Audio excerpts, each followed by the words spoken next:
the Italian Football Podcast.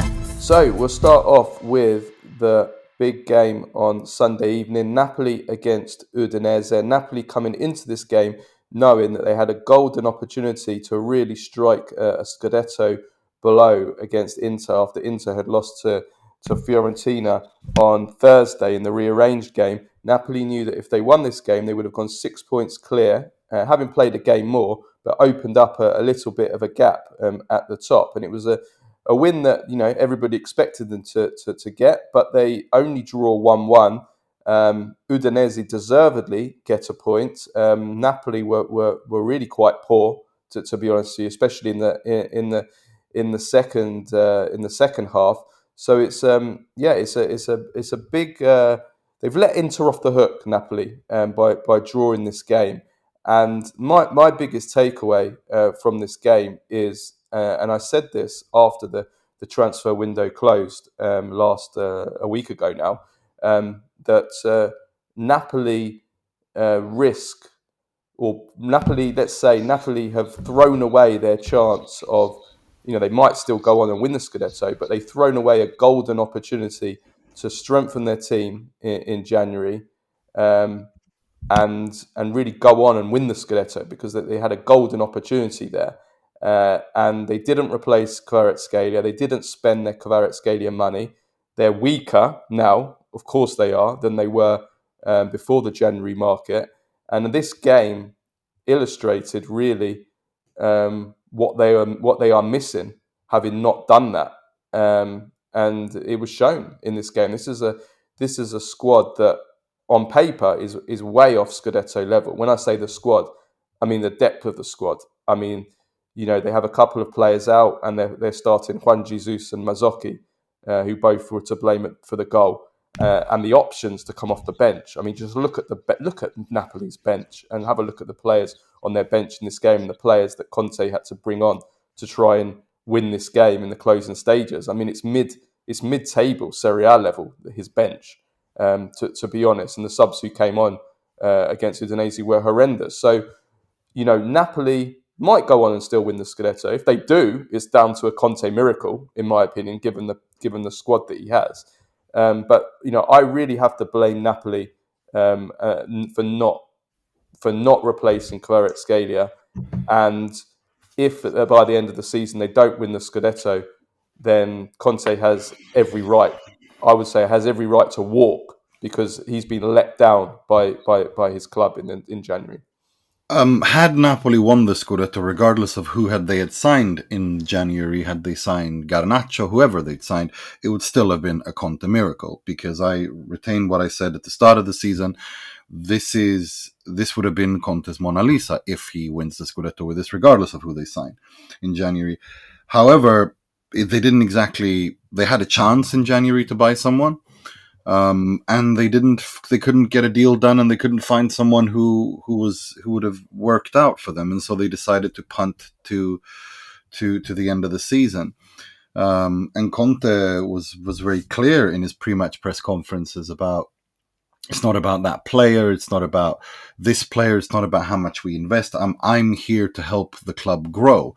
I'm here to, he went on one of his hilarious, now all of a sudden he's the champion of youth, because now he's talking about how the club doesn't have a real functioning youth setup, and he needs to, he wants them to grow at every level. We need to have a proper youth setup, and this, that, and the other. And it's, that's kind of also a message to De Laurentiis that, I'm here to grow the club, make use of me as much as possible. I think they, regardless of, had they won the Scudetto, it would have been a huge overachievement. It would have been his coaching masterpiece. They have no business being in a Scudetto race, and the only reason they are is because he's built a system and and tactics that gets the most out of the players, as he always does. His teams are always more than the sum of their parts. And I still think they're probably going to do it, because I had from now until the end of the season, I had them winning against Udinese and I had them drawing against Lazio. Well, a win against Lazio will put them back on course. But it also kind of depends a little bit on Inter, because I have them drawing tonight. We're recording this on Monday at home to Fiorentina. And we'll see what happens. But it is, they've won, I think it was 6 or 7 on the trot. Now they've drawn 2. And above all, I think the game against what I would say is worrying against Udinese was that they didn't play well. They really didn't play well. They in previous games, the 7 they won, and even against Roma, they actually played well. But here they didn't play well at all. And they looked a bit out of rhythm, out of sorts. And now they've got Lazio away. A Lazio they've lost to twice this season. They have Como away, which is not easy for anyone. And then they got Inter, and then Fiorentina, then Venezia, and then Milan. So it's a tough stretch of games coming up. And now they have to show what they're made of. But I don't think, regardless of who they'd signed, I don't think it would have had that much of an impact, if I'm perfectly honest with you. I think the squad has its limitations. The depth has its limitations. There's only that much you can do in January. Napoli historically don't invest in January. They like to do their business in the summer, similar to Marotta, who's also very, very frugal, usually in January. Because they prefer to when there are more players available and more opportunities available during the summer. I think this game was more conditioned by a Napoli that seemed to. They were a little bit tense. I mean, when they've beaten, when they beat Juve, when they beat Atalanta, they looked natural. It flowed more.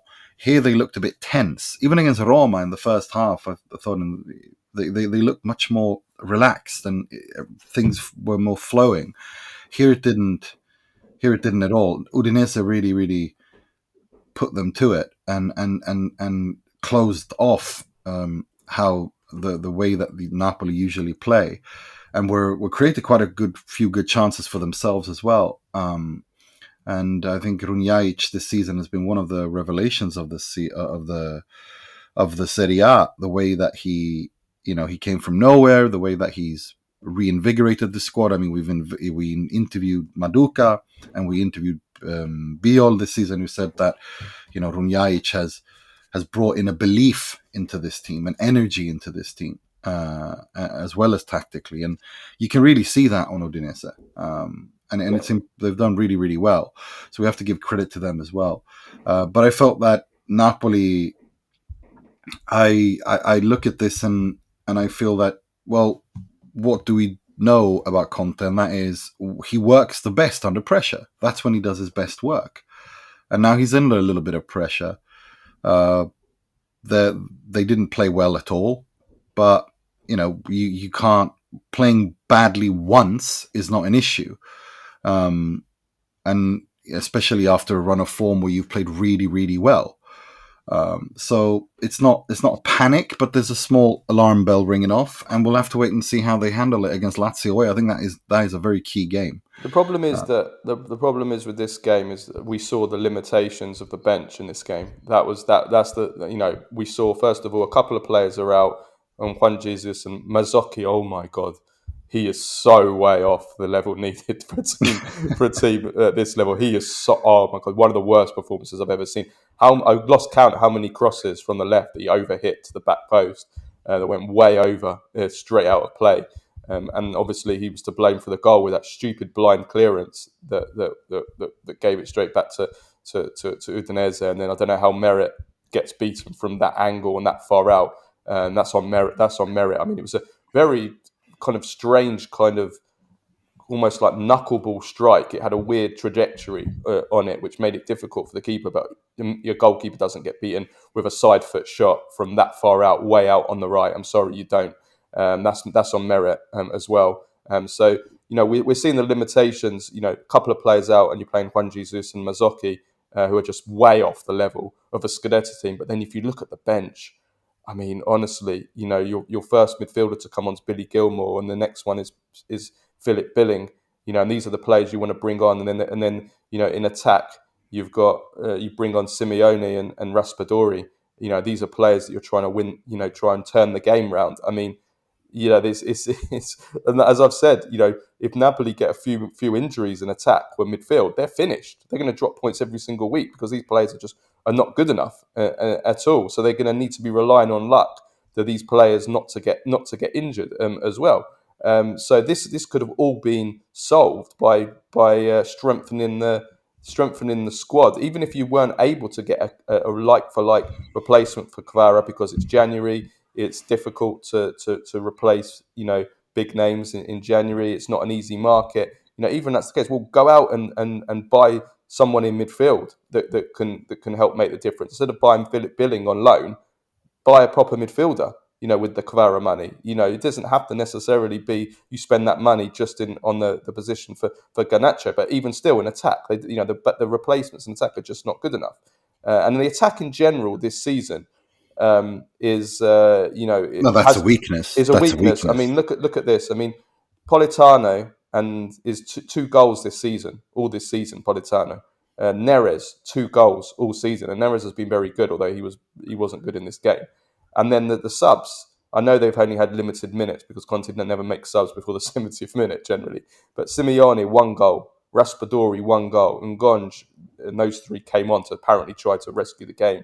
0 goals, and even Lukaku, who was very poor in this game, got completely dominated by Soleil, who was fantastic. He was fantastic. Lukaku only has 6 non-penalty goals this season. So, I mean, given that the output from the attack this season is miraculous, what Napoli have managed to do. Obviously, McTominay has chipped in with a lot of goals, and he scored again in this game, and he was dangerous. Great header, and Guiso's chipped in some goals as well. But yeah, I just have to underline what I've said. I mean, that not doing business in January and letting Conte continue the season with this squad, a weaker squad without Kvara, is he's been let down. I'm sorry, he's been really let down because this was a golden opportunity. Generally, I understand save your money for the summer. If Napoli were comfortable in fourth and fourth was pretty much in the bag, then I would have agreed with not going for it. But when you're in the position that Napoli were, you're top of the league, you're fighting it out with Inter, you're only playing once a week, you've got a golden opportunity, you're in form, golden chance to win the Scudetto. Go out and spend the money and win the Scudetto because you might not get another chance. Napoli went 33 years without winning the title. Take that opportunity because you won't get it next season. This Napoli squad, I'm telling you now, Conte or no Conte, Napoli will struggle next season in Serie A.